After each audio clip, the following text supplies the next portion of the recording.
शंकराचार्य पहुंचे जहां से शिव के धाम, केदार के इस धाम को मेरा बारंबार प्रणाम।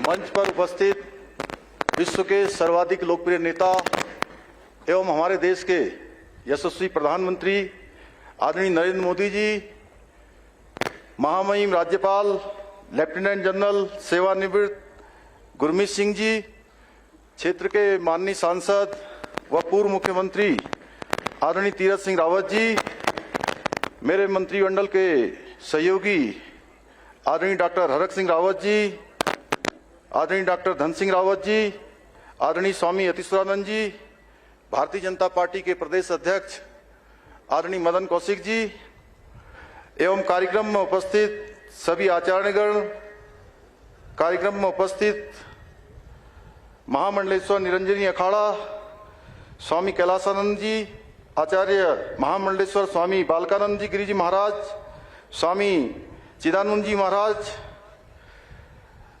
हमारे केदार सभा के अध्यक्ष आदरणीय विनोद शुक्ला जी, कार्यक्रम में उपस्थित सभी तीर्थ पुरोहित, केदार सभा के सभी सदस्य, हक हकूकधारी, रावल, देश भर के विभिन्न ज्योतिर्लिंगों, मठों आदि से जुड़े हुए शिव भक्त तथा कार्यक्रम में उपस्थित देश भर के सभी मुख्यमंत्रीगण, सभी माननीय राज्यपालगण, आदरणीय सांसदगण, सभी केंद्रीय मंत्रीगण, सभी देश के सभी प्रदेशों से जुड़े हुए सभी विधायकगण, उपस्थित भाइयों एवं बहनों, मैं सर्वप्रथम देवभूमि उत्तराखंड की 1.25 करोड़ देवतुल्य जनता की ओर से भगवान शिव के 12 ज्योतिर्लिंगों में से एक केदारनाथ धाम में पधारने पर हमारे देश के यशस्वी प्रधानमंत्री श्री आदरणीय नरेंद्र मोदी जी का हार्दिक स्वागत एवं अभिनंदन करता हूं।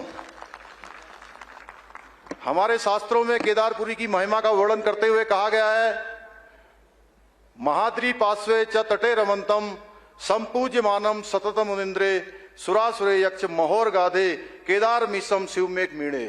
अर्थात जो भगवान शिव पर्वतराज हिमालय के समीप मंदाकिनी के तट पर स्थित केदारखंड नामक शिखर में निवास करते हैं तथा मुनियों के द्वारा हमेशा पूजित देवता, असुर, यक्ष, किन्नर व नाग आदि भी जिनका पूजन किया करते हैं, उन्हीं अद्वितीय कल्याणकारी केदारनाथ शिव को मैं नमन करता हूं।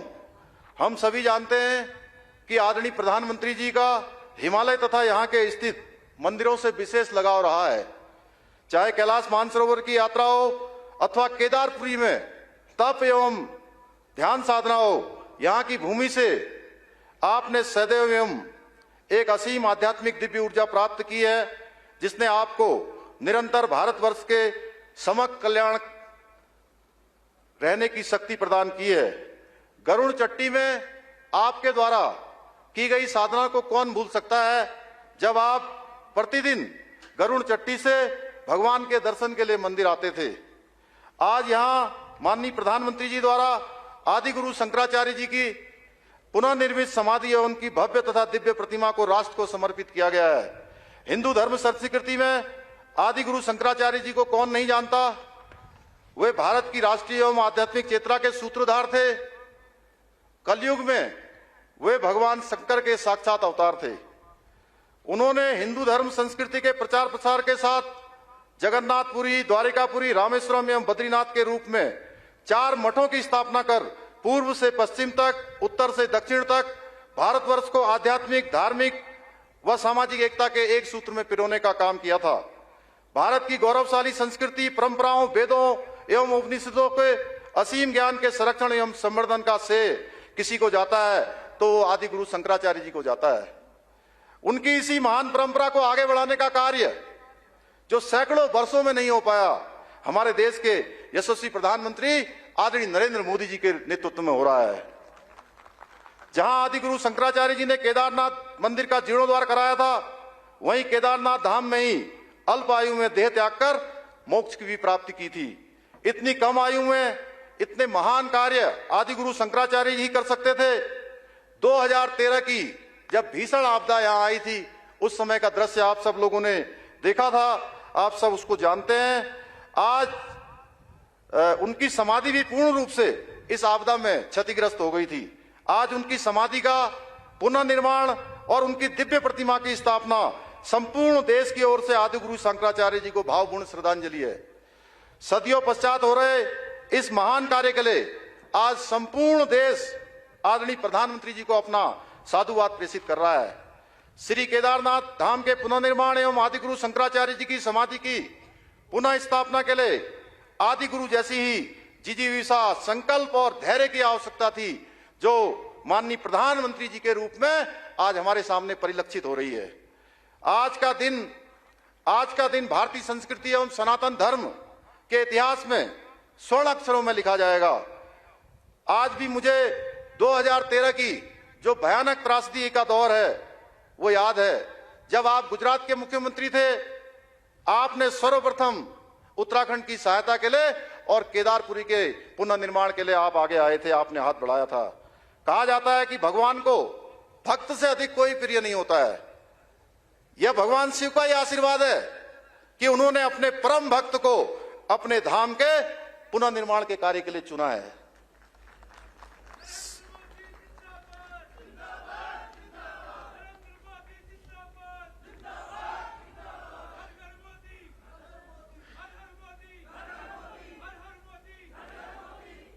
श्री केदारपुरी का पुनर्निर्माण आदरणीय प्रधानमंत्री जी का ड्रीम प्रोजेक्ट रहा है, जो कि आपके विजन, नेतृत्व एवं संकल्प का सर्वश्रेष्ठ उदाहरण है।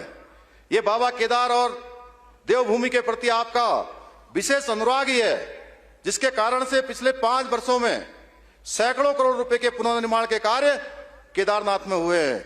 आपके निर्देशन में केदारपुरी में जहां प्रथम चरण में 225 करोड़ रुपए के कार्य पूर्ण हो चुके हैं, जिसका आज आपके द्वारा लोकार्पण होना है, वहीं 184 करोड़ रुपए के कार्य द्वितीय चरण में गतिमान है। जब यह द्वितीय चरण का काम पूर्ण हो जाएगा, अप्रैल माह से तृतीय चरण का काम भी प्रारंभ होगा। इसके साथ ही बद्रीनाथ धाम के मास्टर प्लान के लिए 245 करोड़ रुपए की धनराशि स्वीकृत आपके निर्देशन में हो चुकी है। वहीं गंगोत्री या यमुनोत्री के लिए भी करोड़ों रुपए के कार्य स्वीकृत हो चुके हैं।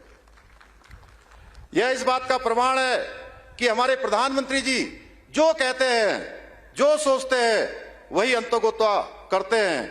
यह सभी पुनर्निर्माण कार्य सिर्फ ईंट, बालू, पत्थर एवं इस्पात की संरचनाएं नहीं है, बल्कि एक स्वप्नद्रष्टा व दूरदर्शी नेता के विजन को साकार प्रतिरूप है। चाहे वाराणसी में विश्वनाथ मंदिर परिसर का विकास हो या केदारपुरी के पुनर्निर्माण का कार्य हो, यह आदरणीय प्रधानमंत्री जी के संकल्प और मार्गदर्शन का परिणाम है।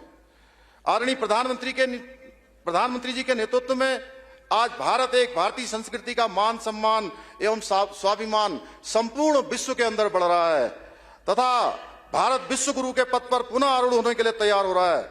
21 जून को पूरे विश्व के अंदर मनाया जाने वाला, आयोजित किया जाने वाला अंतर्राष्ट्रीय योग दिवस इसका एक सर्वश्रेष्ठ उदाहरण है। एक भारत श्रेष्ठ भारत की परिकल्पना को साकार करते हुए आपने देश को नई दिशा प्रदान की है। देश में जो कार्य कभी नामुमकिन से प्रतीत होते थे, वो सारे के सारे आज पूर्णता की ओर बढ़ रहे हैं। चाहे वो राम मंदिर का मुद्दा हो, चाहे धारा 370 का मुद्दा हो, 3 तलाक का मुद्दा हो, या शक्तिशाली भारत के संपूर्ण विकास की बात हो, ये किसी से छुपा हुआ नहीं है। उत्तराखंड के प्रति आदरणीय प्रधानमंत्री जी का प्रेम किसी से छुपा हुआ नहीं है। आप उत्तराखंड की छोटी समस्या से भली भांति अवगत हैं। अभी कुछ दिनों पूर्व हमारे प्रदेश के अंदर भारी वृष्टि होने के कारण से कई जनपदों में व्यापक जनहानि धनहानि हुई है। तब भी आपने नियमित रूप से दूरभाष पर मुझसे आपदा के संबंध में और बचाव कार्यों की लगातार आप समीक्षा करते रहे हैं। आपने तुरंत 3 एयरफोर्स के यहां पर हेलीकॉप्टर भेजे और 3 हेलीकॉप्टरों के कारण से हमारे यहां पर 500 से भी ज्यादा लोगों की जान बचाई जा चुकी है। उसमें तमाम लोग जो है सेना के भी जो है आपके निर्देशन में यहां पर काम कर रहे थे। माननीय प्रधानमंत्री जी के मार्गदर्शन में केंद्र सरकार के सहयोग से आज ऐसे बहुत से काम हुए हैं जो पहले नामुमकिन लग रहे थे। पिछले 5 वर्षों में केंद्र सरकार द्वारा करीब 1 लाख करोड़ रुपए से भी अधिक की विभिन्न परियोजनाएं प्रदेश के लिए स्वीकृत हुई हैं, जिनमें से बहुत सी योजनाएं पूर्ण हो चुकी है, अन्य पर कार्य चल रहा है। हम पहाड़ में रेल पहुंचाना और रेल को देखना भी एक सपना होता था। अभी भी मैं पिछले दिनों देवाल के बच्चों से मिला था जिन्होंने अभी तक भी रेल नहीं देखी थी। वो पिछले वर्ष देहरादून रेल देखने के लिए आए थे। तो जहां मोदी जी ने सपने को साकार किया है पहाड़ में रेल को देखने का, ऋषिकेश से कर्णप्रयाग रेल परियोजना पर कार्य तेजी से चल रहा है। वही सामरिक एवं भौगोलिक दृष्टि से महत्वपूर्ण परियोजना जो 154 किलोमीटर की है, टनकपुर से बागेश्वर, उस योजना को भी आपके निर्देशन में मंजूरी मिल चुकी है। इसी तरह चार धाम ऑल वेदर रोड है, भारतमाला प्रोजेक्ट पर तीव्र गति से काम चल रहा है। चार धाम यात्रा उत्तराखंड के लिए लाइफ लाइन है और यह परियोजनाएं जहां चार धाम यात्रा को सुगम बनाएंगी, वहीं पर्यटन को बढ़ावा देंगी, वही हमारी अर्थव्यवस्था में भी क्रांतिकारी परिवर्तन भी लाएंगी। आज इस मंच के माध्यम से मैं हमारे प्रदेश के कुमाऊं क्षेत्र में एम्स का सैटेलाइट सेंटर खोलने के लिए भी माननीय प्रधानमंत्री जी को देवभूमि की समस्त जनता की ओर से धन्यवाद प्रेषित करता हूं। इस सैटेलाइट सेंटर के खुलने से उत्तराखंड के दूर दराज इलाकों तथा सीमांत और उत्तर प्रदेश के भी कुछ जिलों को और साथ में हमारे पड़ोसी देश नेपाल के लोगों को भी अपना इलाज करवाने में अत्यंत फायदा मिलेगा। इसके साथ साथ माननीय प्रधानमंत्री जी के मार्गदर्शन में हवाई सेवाओं के साथ उत्तराखंड के सुदूरवर्ती क्षेत्रों को एयर कनेक्टिविटी से जोड़ने का काम तेजी से किया जा रहा है। पिछले 2 वर्षों से हम कोरोना महामारी से जूझ रहे हैं, परंतु आपके नेतृत्व में जहां हमने एक और इस महामारी से डटकर मुकाबला किया है, वहीं विकास की गति को भी आगे बढ़ाया है। यह माननीय प्रधानमंत्री जी का नेतृत्व है कि देश में दुनिया का सबसे बड़ा कोविड वैक्सीनेशन अभियान सबको वैक्सीन मुफ्त वैक्सीन चल रहा है। पूरी दुनिया आज इसकी सराहना की जा रही है। हमारे प्रदेश ने सफलतापूर्वक कोविड की प्रथम डोज को लगाने का लक्ष्य समय से पूर्व ही 100% प्राप्त कर लिया है। साथ ही दूसरी डोज भी 50% से अधिक लगाने में हम सफल हो चुके हैं। शिक्षा, जन स्वास्थ्य, बिजली, पानी, कनेक्टिविटी, रोजगार, महिला एवं बाल विकास, खेती किसानी, सिंचाई, हर क्षेत्र में उत्तराखंड ने पिछले 5 वर्षों में अभूतपूर्व तरक्की की है। माननीय प्रधानमंत्री जी के नेतृत्व में, मार्गदर्शन में हमारी उत्तराखंड सरकार ने जो विकास कार्य किए हैं वो भूतो न भविष्यति। हमारी सरकार जहां 24,000 सरकारी पदों पर भरने की प्रक्रिया प्रारंभ कर दी है, वहीं मुख्यमंत्री स्वरोजगार योजना, नैनो उद्यम योजना के माध्यम से लाखों बेरोजगारों को स्वरोजगार तथा आत्मनिर्भर भारत के लक्ष्य को प्राप्त करने की ओर हम आगे बढ़ रहे हैं। कोरोना महामारी से प्रभावित पर्यटन, चिकित्सा, कृषि सहित विभिन्न क्षेत्रों को 600 करोड़ रुपए से भी अधिक के पैकेज हमारी सरकार द्वारा दिए गए हैं।